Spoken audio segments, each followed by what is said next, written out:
These were two very prominent families that kind of joined together when Stephen Beckham married Vicki Lander. And I'm not sure that anybody in Newberry wouldn't have known these people.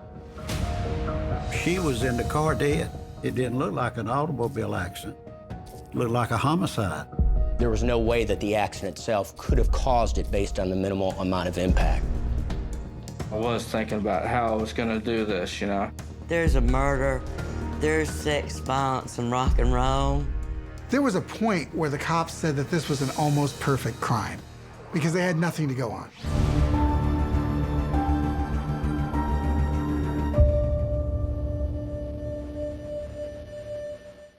The town of Newberry, South Carolina, is reminiscent of the fictional locations found in William Faulkner's stories. With a mix of Gothic, Victorian, and antebellum styles of architecture, it is unmistakably Southern, seemingly locked in a bygone era. It was in this town that two of the state's most prominent families lived, bound together by matrimony. But on June 12, 1994, an horrific crime would shock Newberry to its core and pit these two families against each other.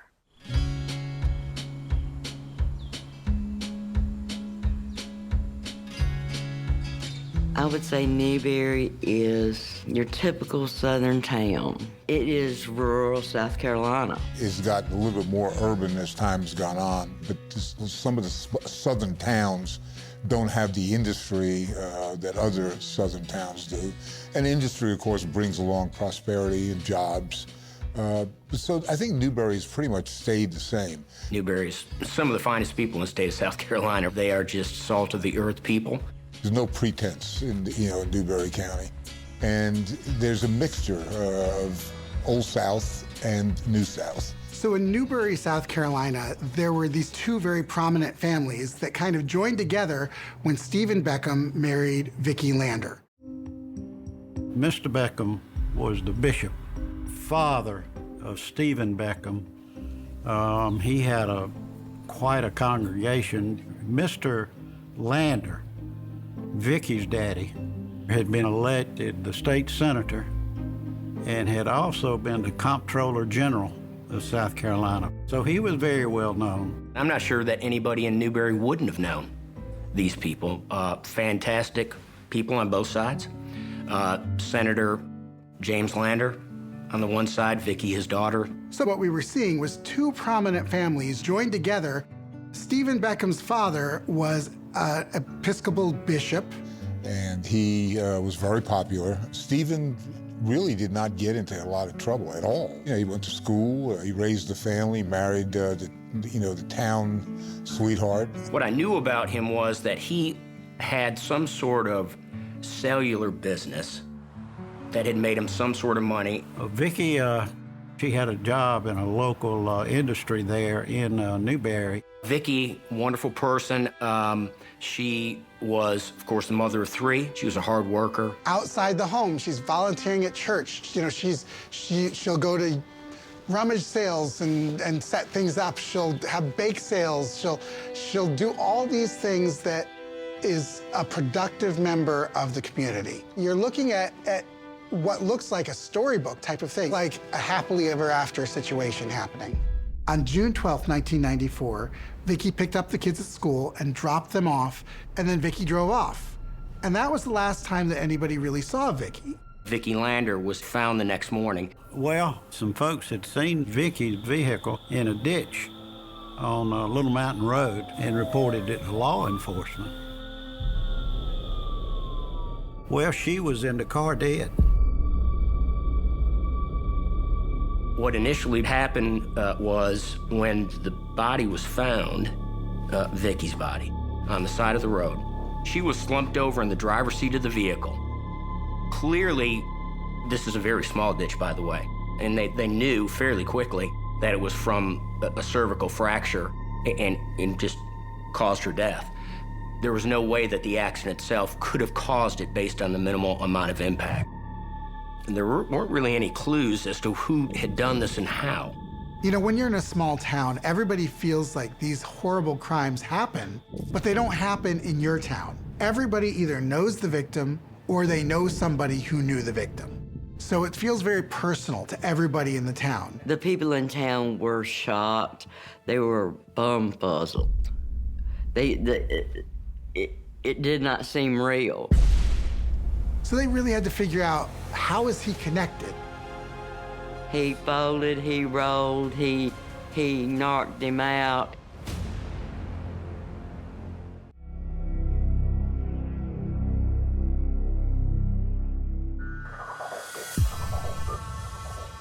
Vicki Beckham had what seemed to be a storybook life, the daughter of a prominent politician who shared 3 beautiful children with her high school sweetheart, the son of the Episcopal bishop.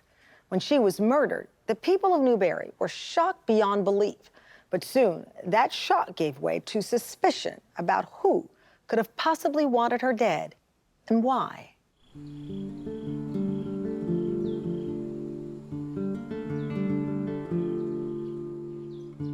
The husband is always going to be a suspect when a woman is killed. And the husband, everybody knows him. They know his father, they know his family, they know his story. I think he was in the forefront of the law enforcement's collective mind because it's always the spouse. That's the first one you go looking at because they usually have the motive and the opportunity. But they couldn't get anything on him. He was brought in for questioning because they needed to know, where were you, what's your alibi? And you know, that was a struggle for the cops because he had an alibi. Stephen had been with the kids and he'd been with the kids continually. So it didn't look like he was the one who'd done this to her. So then they had to look into other people. I wrote a quasi-editorial saying, "Hold now, just hold on. He has not been found guilty. They are like finding evidence. You need to save your accusations and your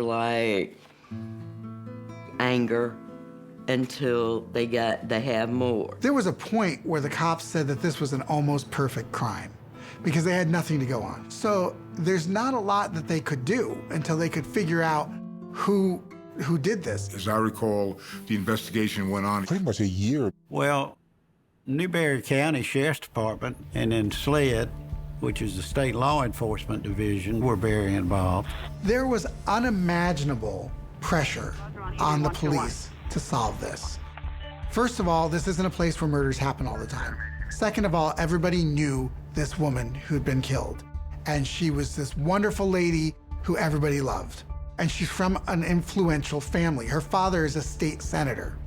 So the spotlight was turned on the police and they had nothing to go on.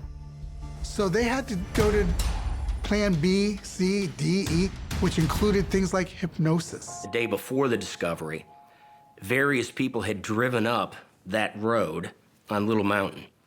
And eventually, these people were able to describe the vehicle involved, which I believe was a Grand Prix, a very old, unusual vehicle.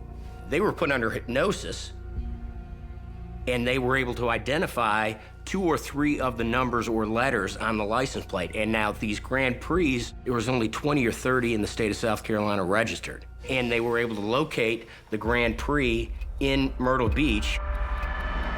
The Grand Prix was registered to the owner of Smuggler's Strip Bar, who said, "That is my car, but I had given it to a bouncer at Smuggler's, Richard Anderson, over 2-3 weeks to use." SLED went to Richard Anderson's home and confronted him. Richard apparently said to the SLED officers, "Give me a second, I'll be right back." He closed the door and he ran out the back door. Cops realized, okay, this is our guy, but why would somebody just randomly come from Myrtle Beach, from a strip club, and kill somebody, this housewife who's living, you know, in the low country somewhere, and for what? What's the motive here? So they really had to figure out, how is he connected? He then was apprehended shortly thereafter and did go back to SLED headquarters in Columbia and confessed fully. Yes, he did.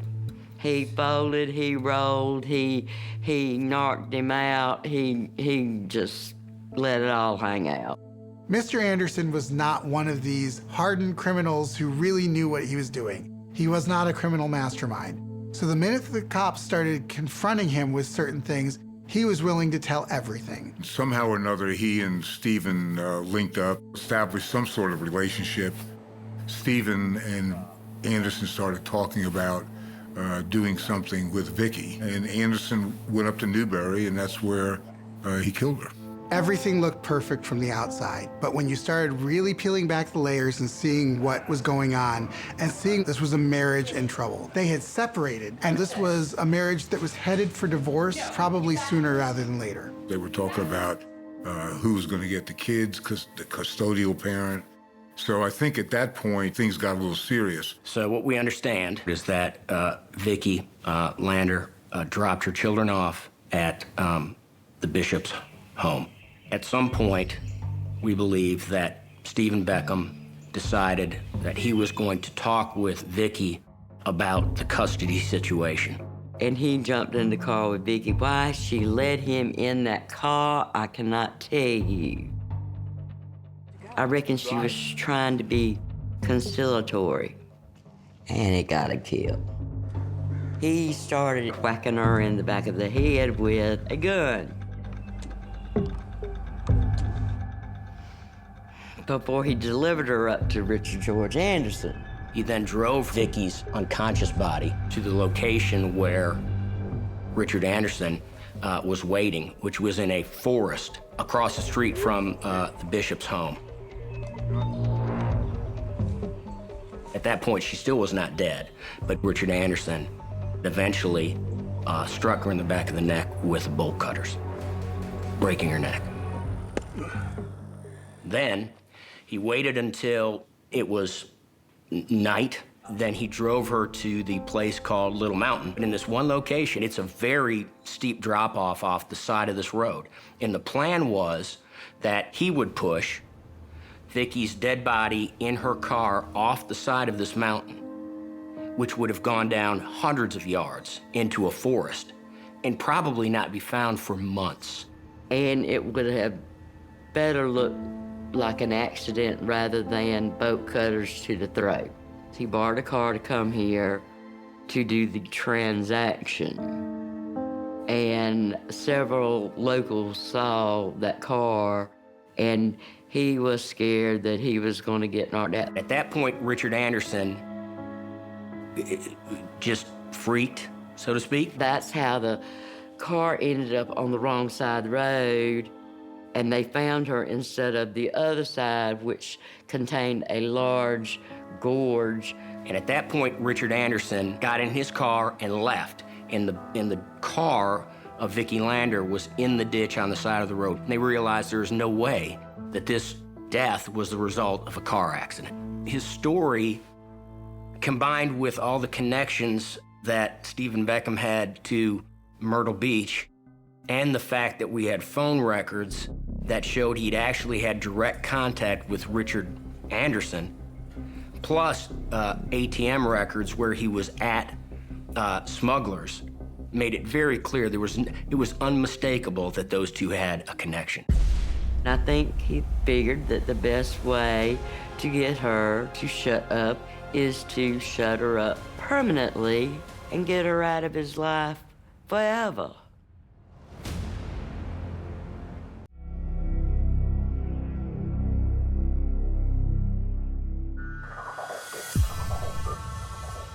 Thanks to the dogged efforts of law enforcement and their utilization of unconventional investigative techniques like hypnosis, they were able to locate and arrest Richard George Anderson for the murder of Vicki Beckham. Sensing that his options were limited, Anderson immediately flipped, laying out the entire sordid tale of how and why Stephen Beckham hired him to kill his wife.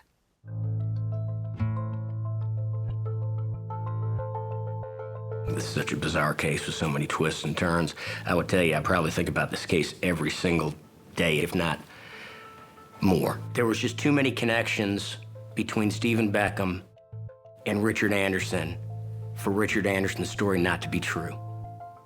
And on top of that, of course, he's pled guilty to something that only he confessed to. And that's why the story made so much sense all along. In Newberry, Stephen is this upstanding dad.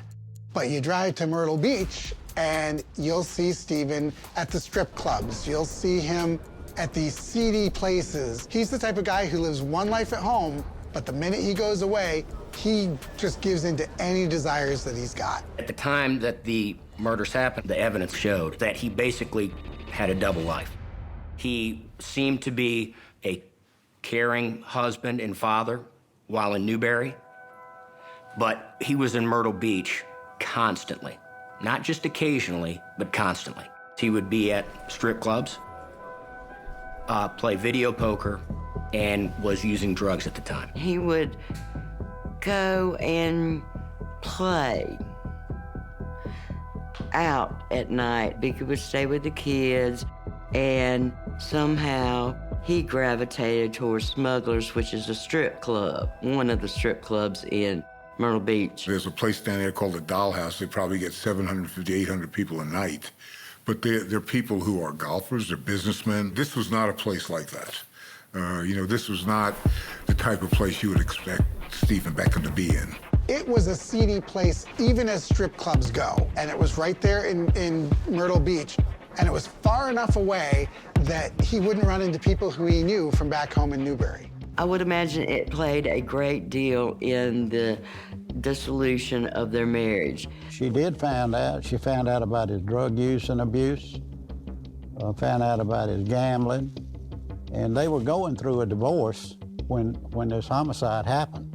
There were tales of gambling, cocaine, of selling, buying, snorting, running with a pack that was there with the owners, the bartenders, the bouncers, of course. Well, Richard Anderson was a bouncer, as I recall, at the Smugglers Bar.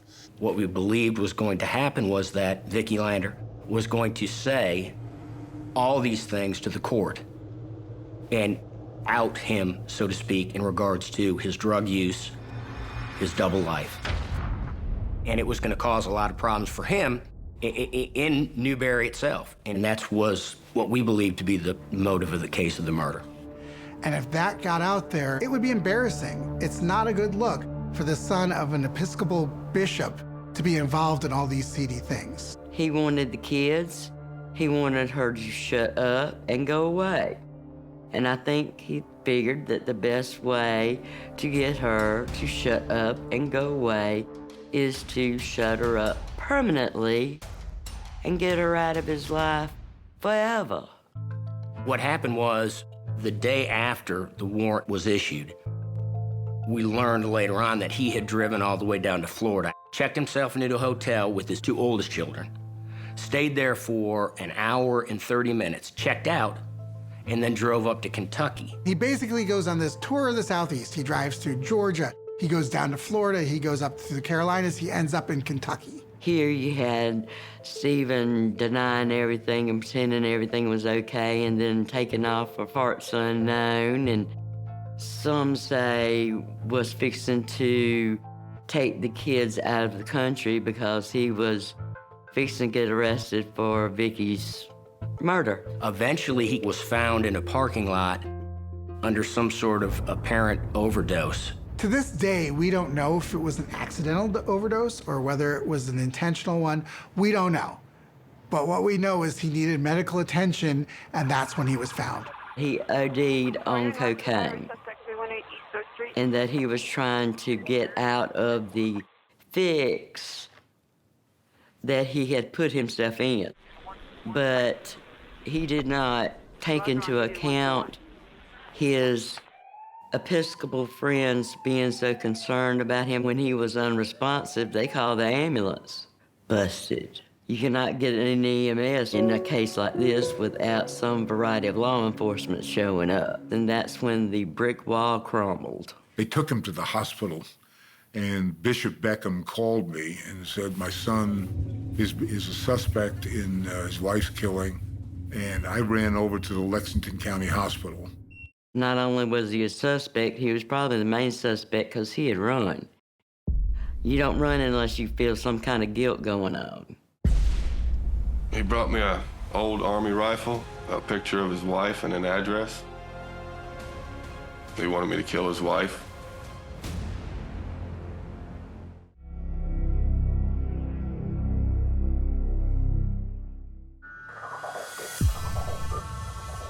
After a year-long investigation and a multi-state manhunt, Stephen Beckham was finally brought to justice. The small town of Newberry, South Carolina, had never seen a case like this in which two of the state's most prominent families were on opposite sides of the law. A jury will now have to make sense of a convoluted murder plot and Beckham's double life in Myrtle Beach.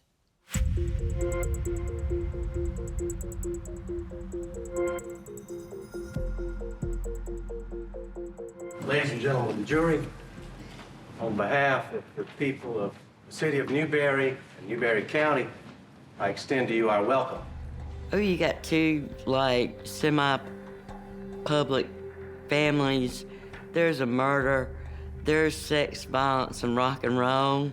I saw people in there I knew every single day. There wasn't an empty seat in the courtroom, ever. Victoria Lander Beckham, the victim in this case, was brutally, cold-bloodedly, and viciously murdered on June 12th of 1994 by Richard Anderson and defendant Beckham.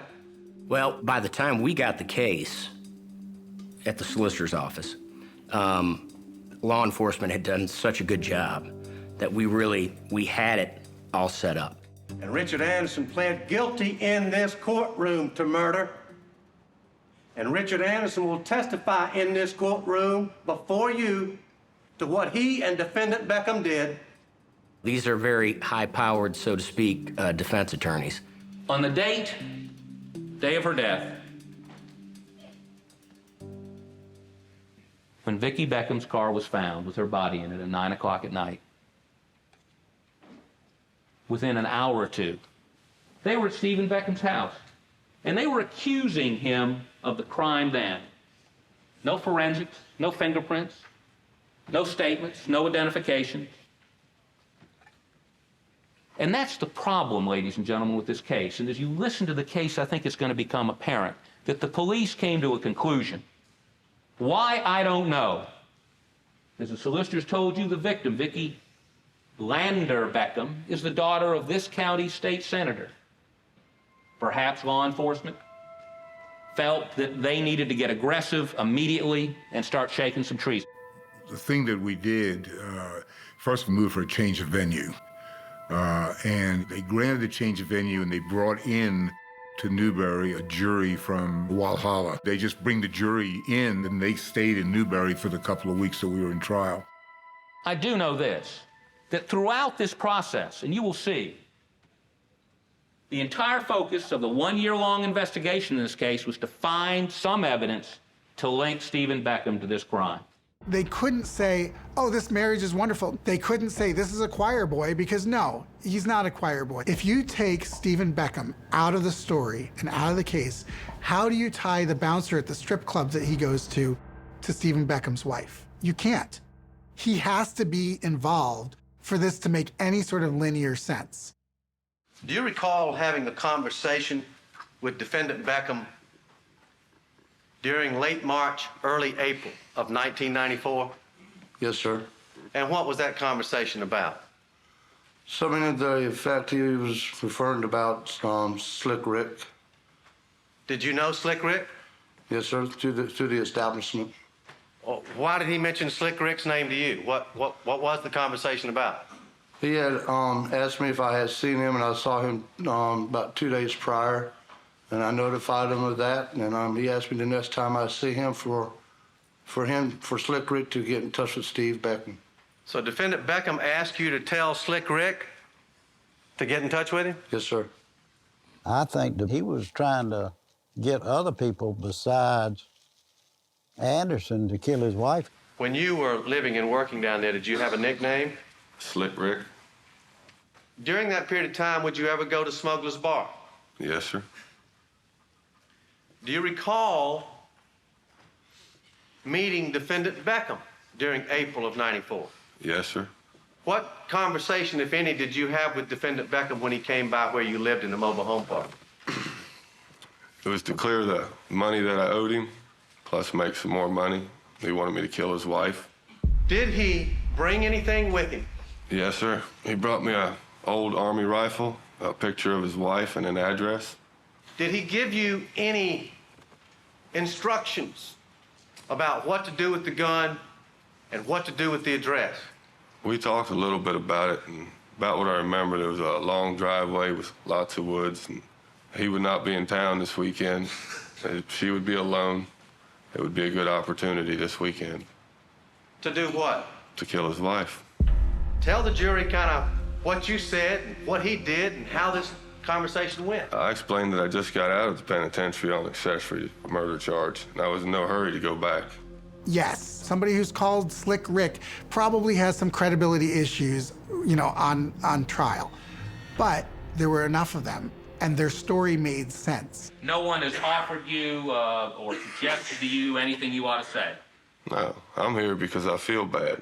Well, if you feel bad, then why is it in March of 1994, April of 1994, when somebody's handing you a rifle, a picture of their wife, and an address and asking them to go sniper, that you didn't feel bad? Well, that's why I'm here now. That's why I feel bad, because I should have done something then and I didn't. So you're really seeing the two sides of Stephen. You're seeing the upstanding side, the types that you bring home to mother, and then you're seeing the other side, which is sleazy and dirty. And you put those together and you start realizing that all isn't what it seemed. The people there in Newberry, they didn't know him at all. I was expecting a body, not somebody who was still partially alive.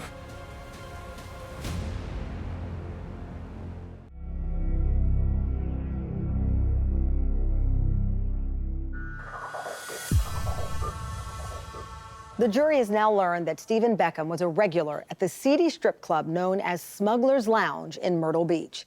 It was there that he tried to recruit one of its patrons, a man by the name of Slick Rick Mitchell, to kill his wife, Vicki. It was after Mitchell declined the offer that Beckham set his sights on the club's bouncer, Richard George Anderson. Beckham offered Anderson $5,000 to kill the mother of his children, thereby setting Vicki's demise in motion.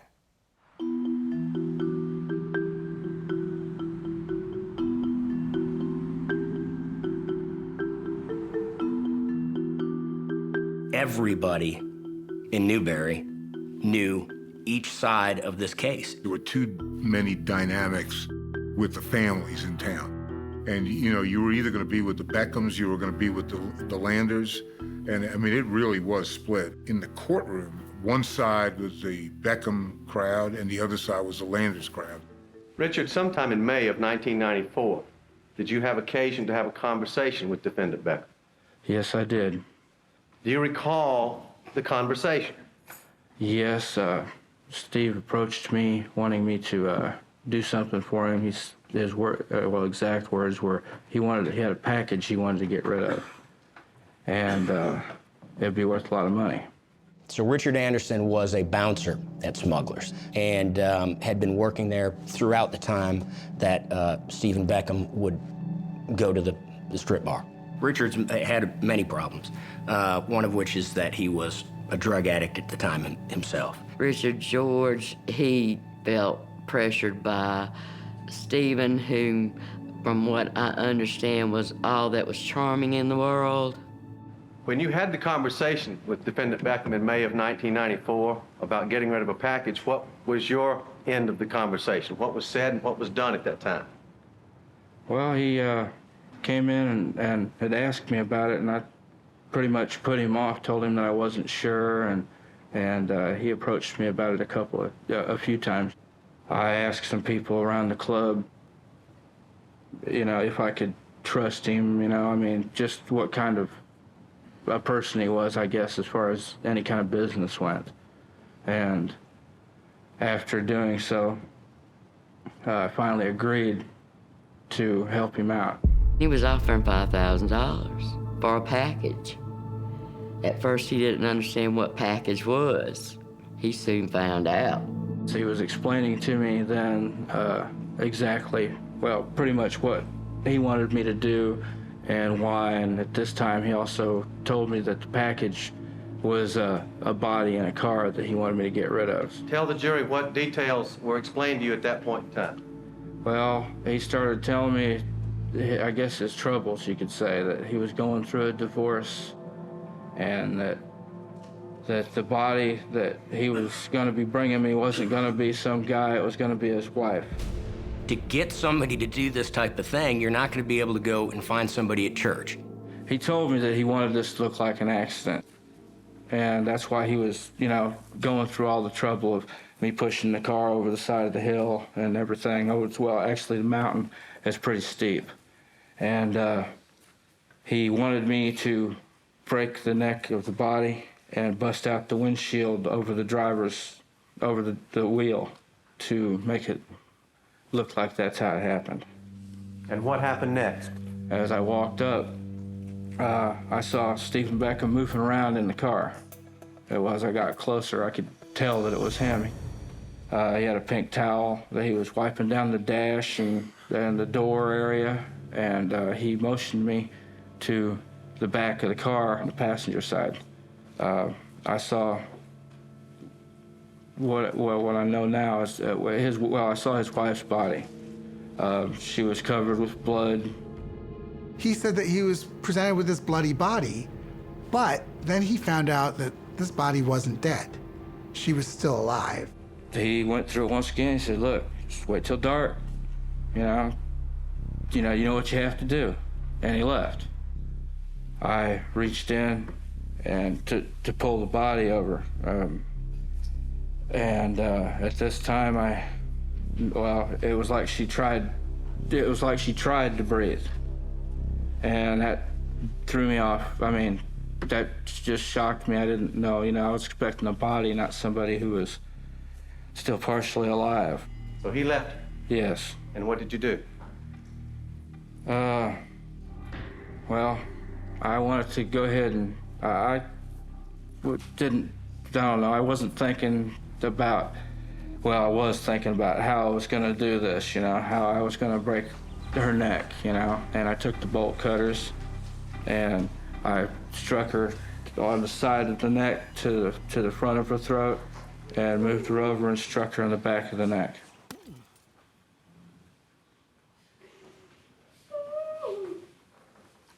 All right, Madam Foreman, ladies and gentlemen, let me let you take a short break. Thank you.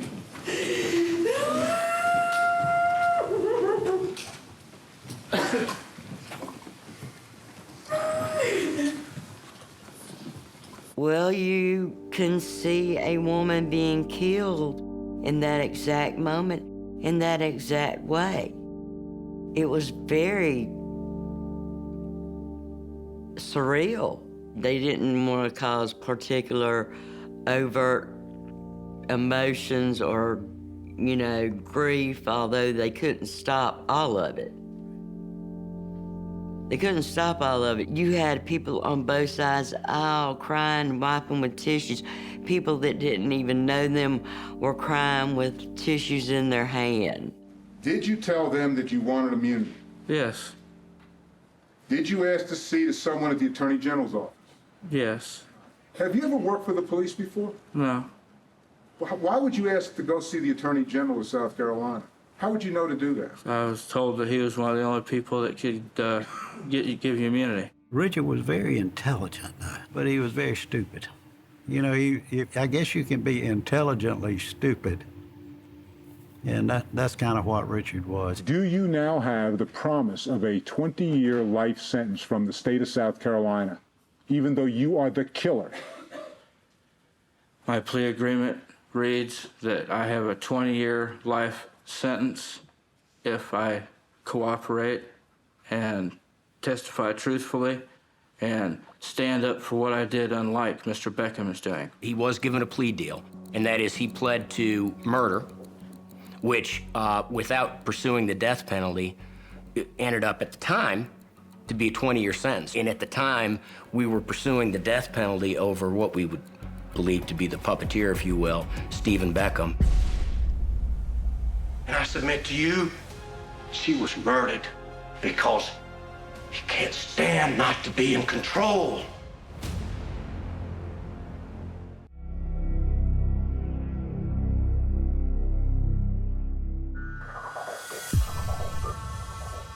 Upon hearing the testimony from colorful characters like Richard George Anderson and Slick Rick Mitchell, the jury will have to decide who to believe.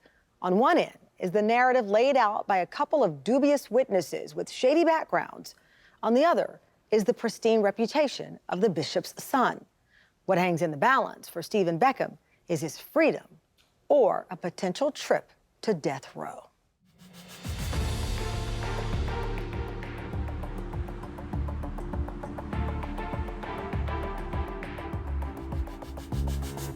Juries now sit, not for the king, not for the government.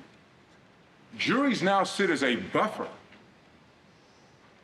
between the state that has awesome power, and between the citizens who are accused of crimes. I think it was very emotional when you had both sets of parents or grandparents to their children. It was palpable how difficult it was to stay in the courtroom with these families with only 10 feet between them in a courtroom, knowing that one side wanted life and the other side wanted death. Let me talk to you about Richard Anderson. Richard Anderson, I suggest to you, is a vicious, violent person. Richard Anderson does not deserve to have you believe him. Richard Anderson is a con man. Richard Anderson is a manipulator. There's nothing to tie Stephen Beckham to this event. All of the circumstantial evidence in this case points to Stephen's innocence. None of it points to guilt. The evidence in this case dictates your success. Solicitor Jones is a fantastic orator. He's been a solicitor there for 30 years, and he is impressive in court. The evidence in this case will not allow you to let him get away with murder. When he would give a closing argument, you just wanted to get out of the courtroom. You felt like, you were just being pounded on. I ask you not to forget about Vicki Lander Beckham. You don't know her. You didn't meet her. But you should not forget about her. And I submit to you that she may have been tardy from time to time, but thanks to defendant Beckham, she was early in departing this life. You ask yourself, why? Why was Vicki Lander Beckham murdered? You ask yourself, why? And I submit to you the answer is she was murdered for greed, greed of money, and greed of custody. And I submit to you, she was murdered because he can't stand not to be in control. Now, the deliberation, as I recall, took about 5 hours, and that's pretty quick in this type of case, which is extremely complicated from an evidentiary standpoint. Well, inside the court, it was tense because you didn't really know if either side had presented an open and shut case. These trials are tough on everybody. So I warn you, ladies and gentlemen, that if you do not believe that you can control your emotions during the receipt of the verdict, I'd ask you to leave now. If you are in here and there is an outburst, then you will be subject to a contempt citation, and that means jail. The room was surrounded by law enforcement. because the judge was scared that pandemonium would unleash in his courtroom. Or bring the jury in, Mr. Bailey.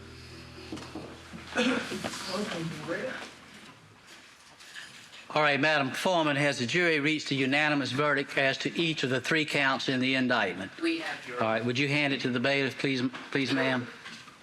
All right, Madam Clerk, you may publish the indictment and the verdict. Indictment number 96 GS 3679, the State versus Stephen Andrew Beckham. The verdict of the jury as to count 1, conspiracy, is guilty. Count 2, kidnapping, is guilty. Count 3, murder, is guilty. We did offer theories as to why Richard Anderson did it. Whether that was convincing or not, obviously it wasn't, because they found him guilty. I think we realized during the death penalty phase how difficult it was going to be to get the death penalty phase when Stephen Beckham's daughter took the stand, because she was very compelling.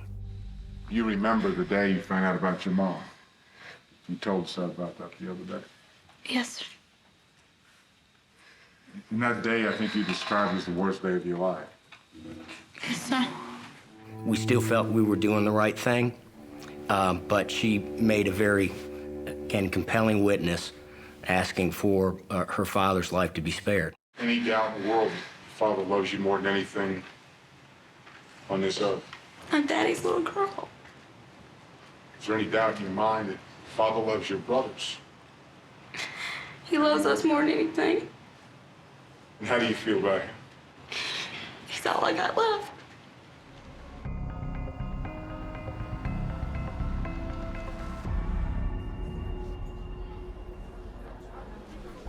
We, the jury, in the above entitled case, having found beyond a reasonable doubt the existence of a statutory aggravating circumstance as indicated in Part 1B, unanimously fix the punishment of the defendant, Stephen A. Beckham, as A, imprisonment in the state penitentiary for the balance of his natural life. He relied on his children. He didn't care about his children. Using them like he used them that day when he left with Vicki, knowing what he was going to do. Now in South Carolina now, it's life means life, but at the time it did not. Stephen Beckham, at the time, he actually gets 30 years. Solicitor Jones felt that it was a measure of justice. Maybe not all the way, but it was a measure of justice. But they were both ideal families. That's what was the big tragedy there. The 2 probably most significant, ideal, powerful families in town were at each other. And they never really talked again. They wanted to make Vicki sound like she wasn't an angel, and nobody is in situations like this. Nobody's an angel. But there's good, there's better, and then there's sheer evil. After narrowly escaping a death sentence, Stephen Beckham is currently serving out his life sentence in the Tiger River Correctional Institution. His projected parole is July 2025. And despite the fact that he cut a plea deal with the prosecution, Richard George Anderson is still behind bars in Kershaw Correctional Institution. His projected parole is February 2024. I'm Tamron Hall. Thanks for watching Someone They Knew.